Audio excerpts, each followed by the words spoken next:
Welcome to TVBS Meeting Room, where we tackle global issues with a view from Taiwan. I'm your host, Wenqi Yu. Today we're so pleased to have Andrew Cross, who is the Chief Finance Officer of Asian Infrastructure Investment Bank, AIIB, with us today. Welcome, Andrew. Thank you very much. Good morning. Yeah. So tell us why you're here at the Milken Conference. I'm here for a few reasons. Singapore is one of our 105 shareholders, so it's an opportunity to update our shareholder on what the bank's been doing. We have a lot of financial arrangements with the financial ecosystem in Singapore, and it's also an opportunity. Is it private sector, the private banks? Yeah, so private and public. So if you think about it as a financial institution, as a bank, we have a lot of partner arrangements with commercial banks, financial institutions, fund managers. So it's really, really important to constantly engage with that audience. Then also the Milken Summit is such a well-established summit for being able to come and talk about what the bank's been doing. And Milken was keen to have AIIB participate, particularly in seminars on ESG, given how much that's part of the fabric of the institution. Yes. So tell us a little bit about AIIB actually. Sure. What has the bank been doing and what is the priorities right now? So I think the first thing to recognize is it's a 6-year-old multilateral development bank. So it was set up intentionally to learn the experience of the last 80 years of other MDBs. So we have things in common and we have some differences. It was originally set up with 57 founding nations. Now we have 105. So the bank has already become the second largest multilateral development bank in 6 years by membership. What is the first one? The largest? The largest is the World Bank. Okay, just the World Bank, yes. Which has been in existence for 82 years. But AIIB is not a member of the World Bank. No. Similar to other multilateral development banks like Asian Development Bank, our peers, to be a shareholder, you're a sovereign member. So in essence, the way to think about it is that we've got 105 member countries that own the bank, that signed up to the desire and the priority of investing in infrastructure in Asia. So most people think about the infrastructure gap as somewhere between 3 trillion and 5 trillion. Just in Asia alone. Just in Asia. And if you think about that as a size range, you just accept that it's a really large number and there's a lot that needs to be done. Right. So the shareholders gave us $100 billion of capital. And China is the largest shareholder. So China is a founding shareholder and also the largest shareholder. And then there's another 104, including India, Bangladesh, Singapore, Australia, New Zealand, and almost every member of the G7, G10, and G20 are a member of the AIIB. And so that, I still remember when AIIB was established, the United States was pondering whether they should join or not, and it became quite a political issue because, China. Do you think the U.S. should be a member of AIIB? Well, I mean, I look at the evidence of growth. If you accept that we had 57, which is a factual statement, we now have 105. So new countries have determined that what the bank says it will do and what it did are exactly the same. So upholding the highest standards of the lending that we do. Where's the evidence of that? We do a lot of collaboration and cooperation with other MDBs. And so in order to do that, our standards have to be equivalent and essentially the same. Can you give an example? For example, again, people were saying AIIB was established to replace Asia Development Bank. Are you guys working together? Yeah, so sometimes people describe it as competition. We're only focused on infrastructure. So the math answers the question. The bank has $100 billion, the gap is 5 trillion. Nobody's competing. We're all. It's not enough. Yes. Right. The pie is too big.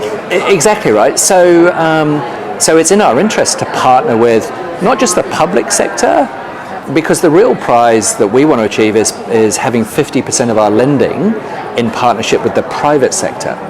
Because you have to mobilize the capital from the private sector too, right? Through good projects, through sound projects. So are some of the investors here your partners as well? Yeah, which is a nice way of connecting to your first question, which is Singapore is an infrastructure hub. Yes. In terms of the entities, its approach, the agencies that are here.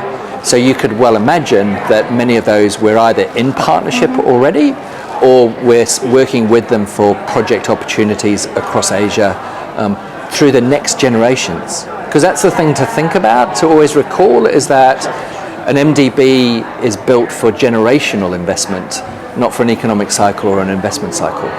So, but we have to talk about economic cycle, Sure. Especially since AIIB's lending is really focused on infrastructure, and there's a lot of China is the biggest shareholder. People have questions about the influence in terms of, financing for Belt and Road Initiative, and also the impact, right? We're seeing Bangladesh as an example that recently had a default, and potentially other countries too. So tell us the Belt and Road Initiative, and also are you worried about some of the sovereign debt? So if I come at that question, which is hugely appropriate in a variety of ways. So our largest country that we lend into, public and private, is India, right? So a piece of really important factual evidence for the viewers. The other thing to recognize is that across the 105 member sovereigns that I have, all of them have national policies. China has a national policy, which is Belt and Road Initiative, right? But every one of the other 104 shareholders equally have their own national policies. The role of AIIB is a multilateral development bank. So it's looking at infrastructure projects across Asia. Now, when you think of BRI, there is a focus as a policy initiative of the Chinese government around infrastructure. But there's no chop or stamp that this is a BRI project, right? But there's definitely the alignment, right? So I would say the way to think about it is overlap. So think about it this way. But it's not duplicative. It is more complementary. Yeah. So we may be investing in a renewables project in Central Asia. All right. That could equally be a project that some people might think is part of BRI, recognizing there is no standard or stamp around BRI. But equally, when we invest in the countries you mentioned, like Bangladesh, India, that might equally overlap with national priorities of that country. So that's the way to think about it. And if you just look at the project portfolio already, we've done 186 projects, 36 billion. Some of it is in China, but equally Bangladesh, Turkey, Pakistan, Sri Lanka, the Mekong, and so on and so on and so on. Right. And so are you worried? Sri Lanka recently had the issue.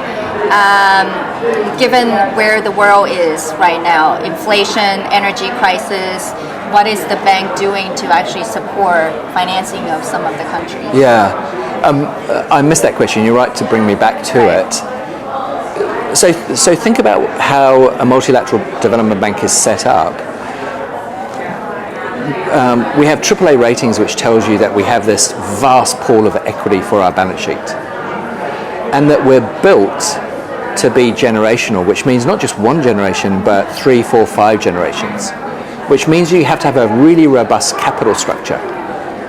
Also, the investors, which are the shareholders, which are the countries, rightly expect you to be what's considered counter-cyclical. So as the market environment changes or the environment becomes less receptive to investment that some people would consider as right now. Like right now, that's the time that multilateral development banks lean in, do more. And so that's the counter-cyclical public good component of being an MDB, is that you will see us not just maintain our investment, but equally be looking for more investment because... So where are you doing more of the investments now? Yeah, so I like the name of the bank because it sort of gives away... It's like difficult to confuse what we do, right? We only do infrastructure, but infrastructure is quite a broad pool of assets, right? So it's everything from hard infrastructure that people think about, like road, rail, wind farms, renewables, but it also includes soft infrastructure that people sometimes are less aware of, like data storage, data processing, smart cities.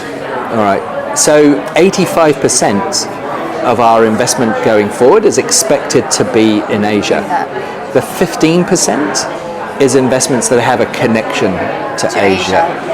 And what we're helped by is the board agreed strategy in 2020 that runs for the next 10 years. So we know that we're looking at investing in the private sector, that we're investing in green, that we're investing in innovation, but again, all around infrastructure for a very clear direction of travel for the next 10 years. So how has the Ukraine-Russia war changed the bank's priorities or not? So it's worth recognizing that Ukraine is not a member. So Russia is a member, and so we have no investments in Ukraine because you have to be a shareholder, right? We have a $300 million equivalent loan into a company in Russia. So 300 million versus $100 billion. So in terms of credit exposure, very, very, very modest. The bank, and it's on the website, it's available to all of our shareholders, which essentially is the taxpayers of every country. The bank made a very clear announcement that we suspended business in Russia, and we also essentially suspended our pipeline. What if Russia comes to AIIB for some requests for help? So we will be very consistent with the announcement that we made. Got it. And you have obviously other 100 plus members as well, so they all have to be part of the decision making. Fascinating. Well, thank you so much for actually having a conversation with us and help us understand AIIB a little bit more. I think in the West in particular, there's a lot of suspicion of AIIB because of China's influence. But thank you for clarifying and responding to some of the questions. And wish you best of luck flying back to Beijing. Is the quarantine still required? It is at the moment. But the direction of quarantine has been less and less. Right. And I'm actually excited to be going back to Beijing. It's a city I find, I grew up in New Zealand, but I find Beijing just...